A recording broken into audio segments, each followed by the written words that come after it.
Students कहते हैं कि जो वो पढ़ते हैं वो उन्हें याद नहीं रहता। दोस्तों, यदि चीजें आपको याद नहीं रहती तो आप डेफिनेटली याद रखने का कोई ना कोई प्रोसेस गलत कर रहे हैं। याद रखने के कई सारे स्टेपिंग्स हैं, आप चेक करिए कि क्या सारी स्टेपिंग्स आपने सही की। स्टेप 1, यदि चीजें आपको कॉन्सेप्चुअली क्लियर नहीं है तो वो आपको कभी याद नहीं रहेगी, क्योंकि आपका दिमाग हमेशा लॉजिकल अंडरस्टैंडिंग करता है, न कि रट्टाफिकेशन। तो कॉन्सेप्ट क्लियर होना मैंडेटरी है। दूसरा, कॉन्सेप्ट क्लियर है फिर भी चीजें याद नहीं रहती, तो इसका एक रीजन हो सकता है lack of will power, lack of confidence.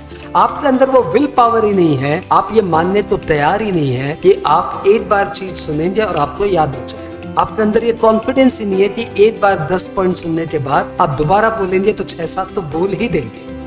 इस कॉन्फिडेंस को बूस्ट करिए और जब भी आप कोई चीज याद करे उसे इमीडिएटली बोलने की कोशिश करिए और मन में भरोसा रखिए कि इसमें से आधे से ज्यादा तो मैं ऐवे ही बोल दूंगा बिना दोबारा पढ़े। तीसरा, याद रखने की टेक्निक में नंबर 1 है अभ्यास, रिपीटेशन, प्रैक्टिस।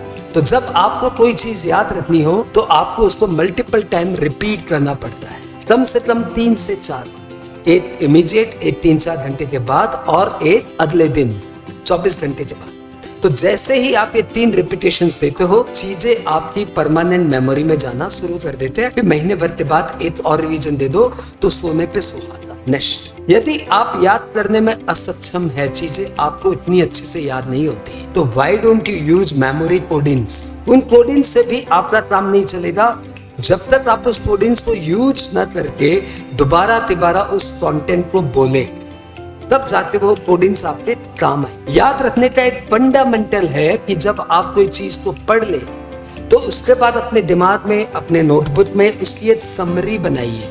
और ध्यान रखिएगा, समरी बनाते समय कीवर्ड्स आप जरूर मेंशन करें कि ये इसके keywords, last and not the list. कोई भी चीज आपको परमानेंट मेमोरी में तभी याद रहेगी जब आप उस पे अपना एक पर्सनल अप्रोच बनाते हैं।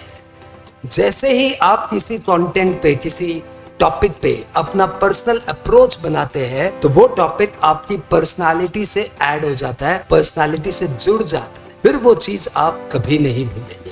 तो दोस्तों, मुझे लगता है कि अभी जो हमने ट्रिक सीखी वो आपके मेमोरी पावर इनहेंस करने में डेफिनेटली आपकी मदद करेगा। All the best.